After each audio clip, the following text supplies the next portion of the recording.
Hi everyone, ನಮ್ಮ ಅಡುಗೆ ನಿಮ್ಮ ರುಚಿಗೆ ಸ್ವಾಗತ. ಇವತ್ತು ನಾವು ಹಳ್ಳಿ ಸ್ಟೈಲ್ ಚಿಕನ್ ಸಾರು ಮಾಡೋ ವಿಧಾನವನ್ನು ನೋಡೋಣ. ಅದ್ಭುತ ಟೇಸ್ಟ್. ಇದನ್ನು ಮಾಡಿದರೆ ಹೊಗಳಿಕೆ ಅಂತೂ ನಿಮಗೆ ಖಂಡಿತ ಗ್ಯಾರಂಟಿ. ಇದು ಅನ್ನ, ಮುದ್ದೆ, ಕಡುಬು, ಅಕ್ಕಿ ರೊಟ್ಟೆ ಜೊತೆಗೆ ತುಂಬಾ ಚೆನ್ನಾಗಿ ಹೊಂದ್ಕೊಳ್ಳುತ್ತೆ. ಇದಕ್ಕೆ ಪುದೀನ, ಸಾಂಬಾರ್ ಸೊಪ್ಪು ಇದೆಲ್ಲ ಇಲ್ಲ ಅಂದರೂ ಕೂಡ ನಡೆಯುತ್ತೆ. ಬನ್ನಿ ಹಾಗಾದರೆ ಇದನ್ನು ಮಾಡೋ ವಿಧಾನ ಹೇಗೆ ಅಂತ ನೋಡೋಣ. ಅದಕ್ಕಿಂತ ಮುಂಚೆ ನೀವಿನ್ನು ನಮ್ಮ ಚಾನಲ್ಗೆ ಸಬ್ಸ್ಕ್ರೈಬ್ ಆಗಲಿಲ್ಲ ಅಂದರೆ ದಯವಿಟ್ಟು ಸಬ್ಸ್ಕ್ರೈಬ್ ಮಾಡ್ಕೊಳ್ಳಿ. ಪಕ್ಕದಲ್ಲಿರೋ ನೋಟಿಫಿಕೇಶನ್ ಬೆಲ್ ಕೂಡ ಕ್ಲಿಕ್ ಮಾಡ್ಕೊಳ್ಳಿ. ಈ ಒಂದು ಚಿಕನ್ ಸಾರು ಮಾಡೋದಕ್ಕೆ ನಾನು ಮೊದಲಿಗೆ 1 kgಯಷ್ಟು ಚಿಕನನ್ನು ಚೆನ್ನಾಗಿ ತೊಳೆದು ಒಂದು 5-6 ಸರ್ತಿ ಇದನ್ನು ಚೆನ್ನಾಗಿ ತೊಳೆಯಬೇಕು. ತೊಳೆದು ಕ್ಲೀನ್ ಮಾಡಿ ಇಟ್ಕೊಂಡಿದ್ದೇನೆ.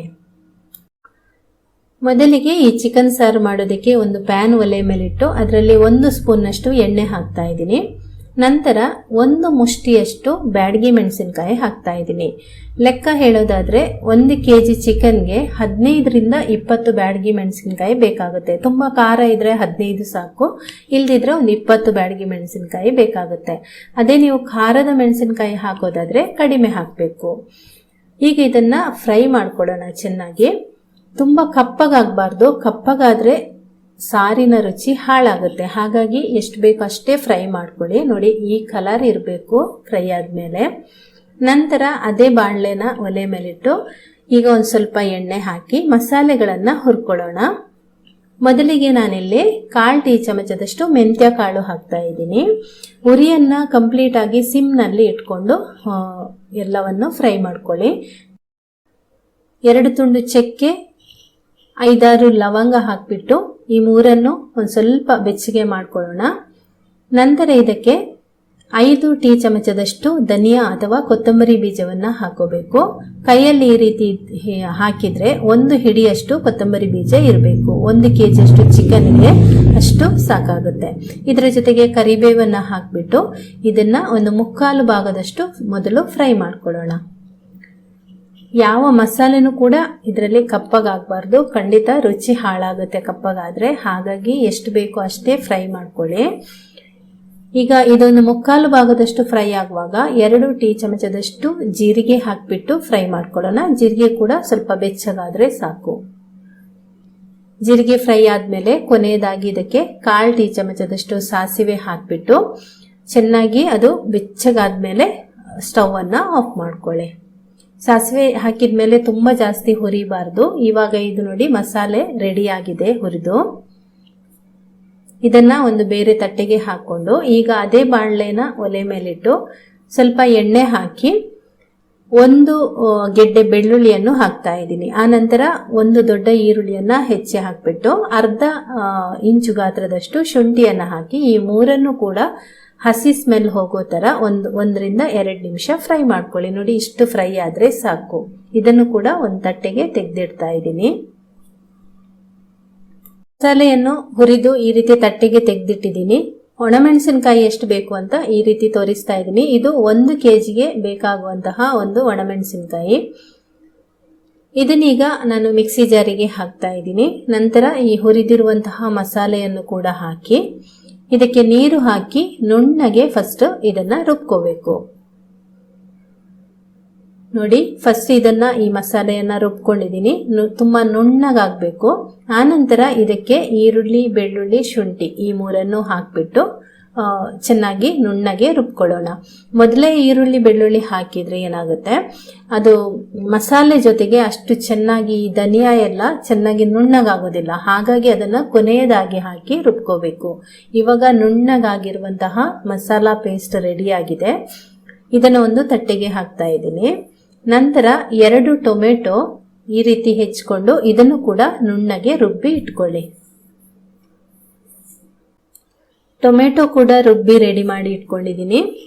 ಈಗ ಚಿಕನ್ ಬೇಯಿಸುವ ವಿಧಾನವನ್ನ ನೋಡೋಣ. ಒಂದು ದಪ್ಪ ತಳದ ಪಾತ್ರೆಯನ್ನ ಒಲೆ ಮೇಲಿಟ್ಟು ಅದಕ್ಕೆ 4 ಟೀ ಚಮಚದಷ್ಟು ಎಣ್ಣೆ ಹಾಕೊಳ್ತಾ ಇದ್ದೀನಿ. ನಾನಿಲ್ಲಿ ಬಳಸ್ತಾ ಇರೋದು ಕೊಬ್ಬರಿ ಎಣ್ಣೆ. ನೀವು ಅಡಿಗೆಗೆ ಬಳಸುವಂತಹ ಯಾವುದೇ ಎಣ್ಣೆಯನ್ನ ಹಾಕಬಹುದು. ನಂತರ ಸಣ್ಣದಾಗಿ ಹೆಚ್ಚಿಕೊಂಡಿರುವಂತಹ 1 ಈರುಳ್ಳಿಯನ್ನ ಹಾಕಿ ಫ್ರೈ ಮಾಡ್ಕೊಳ್ಳೋಣ. ತುಂಬ ಜಾಸ್ತಿ ಫ್ರೈ ಮಾಡೋದು ಬೇಡ. ಅದರ ಹಸಿ ಸ್ಮೆಲ್ ಹೋಗುವವರೆಗೆ ಫ್ರೈ ಮಾಡಿದ್ರೆ ಸಾಕಾಗುತ್ತೆ. ಈಗ ಈರುಳ್ಳಿ ಫ್ರೈ ಆದ್ಮೇಲೆ ಇದಕ್ಕೆ ಚಿಕನ್ ಹಾಕ್ತಾ ಇದ್ದೀನಿ. ಈ ಚಿಕನ್ ಸಾರು ಮಾಡುವಾಗ ಸ್ಟೆಪ್ ಬೈ ಸ್ಟೆಪ್ ನಾವು ಹೇಗೆ ಮಾಡ್ತೀವಿ ಅದರ ಮೇಲೆ ರುಚಿ ಹೆಚ್ಚು ಕಮ್ಮಿ ಆಗುತ್ತೆ. ಈಗ ಅರ್ಧ ಟೀ ಚಮಚದಷ್ಟು ಇದರ ಜೊತೆಗೆ ಅರಿಶಿನ ಪುಡಿ ಹಾಕಿಬಿಟ್ಟು ಇದನ್ನು ಸುಮಾರು ಒಂದು 2 ನಿಮಿಷ ಚೆನ್ನಾಗಿ ಫ್ರೈ ಮಾಡ್ಕೊಳ್ಬೇಕು. ಅಂದರೆ ಅದರ ಹಸಿ ಸ್ಮೆಲ್ಲೆಲ್ಲ ಹೋಗಬೇಕು. ಮತ್ತು ಈ ರೀತಿ ಒಂದು ಮಾಡುವ ವಿಧಾನ ಇದೆಯಲ್ಲ, ವಿಧಾನದಲ್ಲೇ ನಮಗೆ ಸಾರು ಟೇಸ್ಟ್ ಹೇಗಿರುತ್ತೆ ಅನ್ನೋದು ಗೊತ್ತಾಗೋದು. ಕೆಲವೊಂದು ಸರ್ತಿ ನಾವು ಎಲ್ಲವನ್ನ ಹಾಕಿ ಒಂದೇ ಸಲಕ್ಕೆ ಮಾಡಿಬಿಟ್ರೆ ಅದು ರುಚಿ ಅಷ್ಟೇನು ಬರಲ್ಲ. ಇನ್ನೊಂದು ಚಿಕನ್ನಲ್ಲಿರುವಂತಹ ಒಂದು ಸ್ಮೆಲ್ ಇರುತ್ತಲ್ವ, ಅದು ಒಂದೊಂದು ಸರ್ತಿ ಸಾರಿನಲ್ಲಿ ಕೂಡ ಇರುತ್ತೆ. ಹಾಗಾಗಿ ಈ ಒಂದು ಮೊದಲಿಗೆ ನಾವು ಮಾಡುವಂತಹ ಏನು ಪ್ರೊಸೀಜರ್ ಇರುತ್ತೆ ಅದು ತುಂಬ ಮುಖ್ಯ ಆಗಿರುತ್ತೆ. ಅದರ ಮೇಲೇ ರುಚಿ ಹೆಚ್ಚು ಕಮ್ಮಿ, ಅಂದರೆ ರುಚಿ ಚೆನ್ನಾಗಿರುತ್ತೆ ಚೆನ್ನಾಗಿಲ್ಲ ಅಂತ ಹೇಳುವಂಥದ್ದು. ಈಗ ಒಂದು 2 ನಿಮಿಷ ಚಿಕನನ್ನು ಚೆನ್ನಾಗಿ ಫ್ರೈ ಮಾಡ್ಕೊಂಡಾದ್ಮೇಲೆ ಉಪ್ಪು ಕೂಡ ಹಾಕಿ ಫ್ರೈ ಮಾಡ್ಕೊಳ್ತಾ ಇದ್ದೀನಿ. ಉಪ್ಪು ಹಾಕಿದ ಮೇಲೆ ಕೂಡ ಒಂದು 2 ನಿಮಿಷ ಅದನ್ನು ಚೆನ್ನಾಗಿ ಎಣ್ಣೆಯಲ್ಲೇ ಈ ರೀತಿ ಮಿಕ್ಸ್ ಮಾಡ್ಕೊಳ್ತಾ ಇರಿ. ಉಪ್ಪು ಇವಾಗ ನೀವು ಚಿಕನ್ನಿಗೆ ಎಷ್ಟು ಬೇಕು ಅಷ್ಟು ಉಪ್ಪನ್ನು ಒಂದೇ ಸಲಕ್ಕೆ ಹಾಕ್ಕೊಳ್ಳಿ. ಯಾಕೆಂದರೆ ಈಗ ಉಪ್ಪಿನ ರುಚಿ ಅದು ಚೆನ್ನಾಗಿ ಹೀರ್ಕೊಳ್ಳುತ್ತೆ. ಈಗ ಹೀರ್ಕೊಂಡ್ರೆ ಉಪ್ಪಿನ ರುಚಿ ತುಂಬ ಚೆನ್ನಾಗಿರುತ್ತೆ. ಚಿಕನ್ ಪೀಸ್ಗಳಲ್ಲಿ ಕೂಡ ಆ ರುಚಿ ಚೆನ್ನಾಗಿರುತ್ತೆ.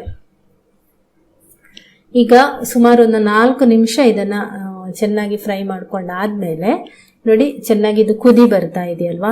ಇವಾಗ ಇದಕ್ಕೆ ನಾವು ರುಬ್ಬಿ ಇಟ್ಟುಕೊಂಡಿರುವಂತಹ ಟೊಮೆಟೊ ಪೇಸ್ಟನ್ನು ಹಾಕ್ಕೋಬೇಕು. ಟೊಮೆಟೊ ಪೇಸ್ಟ್ ಹಾಕಿದ ಮೇಲೆ ಒಂದು ಅರ್ಧ ನಿಮಿಷ ಅದರಲ್ಲೇ ಕುದಿಸ್ಕೊಳ್ಳಿ ಅದನ್ನು. ಈಗ ಇದಕ್ಕೆ ರುಬ್ಬಿರುವಂತಹ ಮಸಾಲೆಯನ್ನು ಸೇರಿಸ್ಕೊಳ್ಳಿ.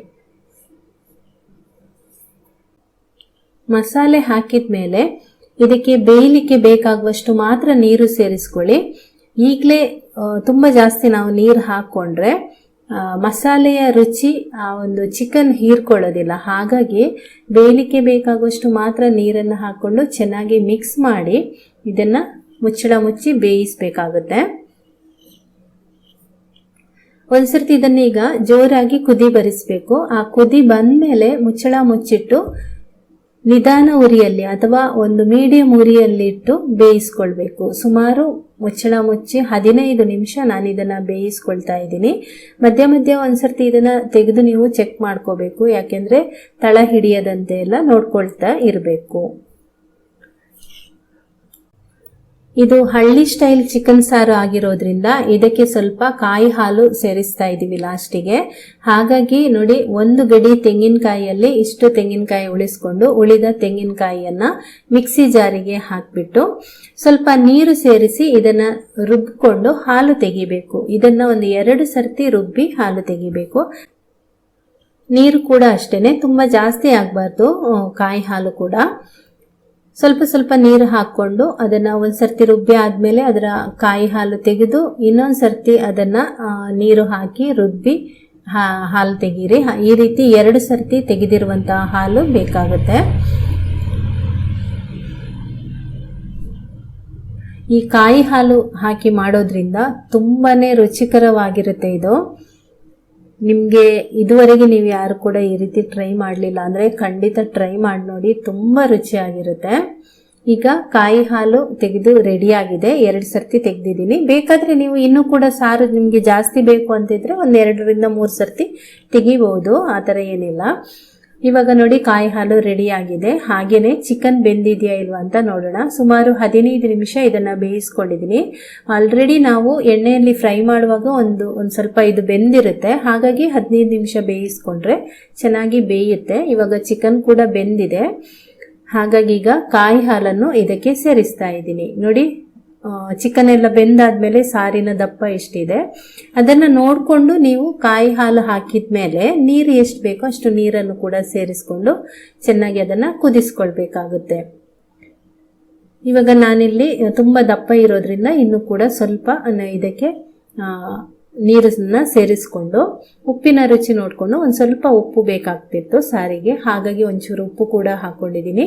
ಚೆನ್ನಾಗಿ 1-2 ಕುದಿ ಬರಿಸಿ ಕೊನೆಯದಾಗಿ ಇದಕ್ಕೆ ಕೊತ್ತಂಬರಿ ಸೊಪ್ಪು ಹಾಕೊಂಡ್ರೆ ತುಂಬ ರುಚಿಕರವಾಗಿರುವಂತಹ ಒಂದು ಚಿಕನ್ ಸಾರು, ಹಳ್ಳಿ ಸ್ಟೈಲ್ ಚಿಕನ್ ಸಾರು ರೆಡಿ ಆಗುತ್ತೆ.